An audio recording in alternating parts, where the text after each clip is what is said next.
Understanding, someone told me. A guide for English learners. Hello everyone, welcome to our English learning series. Today, we're going to explore the phrase, someone told me. This is a common phrase used in everyday English, and understanding it will help you in both speaking and comprehending English more effectively. Let's dive in.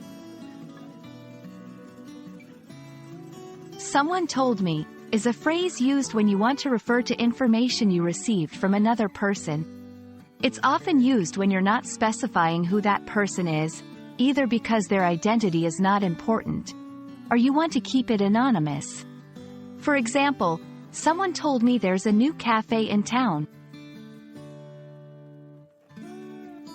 This phrase is typically used in informal contexts and is great for casual conversations.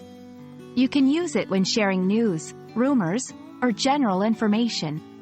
For instance, someone told me you're an excellent guitar player.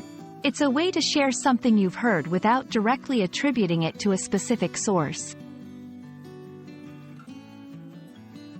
A common mistake learners make is confusing someone told me with I was told.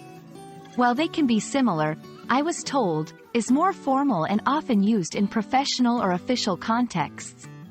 Another mistake is overusing the phrase when the source of information is crucial. If the source matters, it's better to specify who provided the information. Let's look at a few examples. 1. Someone told me that the meeting is postponed. 2. I heard a rumor about a new project. Someone told me it starts next month. I hope this video helps you understand and use someone told me more confidently in your English conversations. Remember, it's a useful phrase for informal contexts when the source of information is not the main focus. Keep practicing, and you'll master it in no time. Thanks for watching, and see you in our next lesson.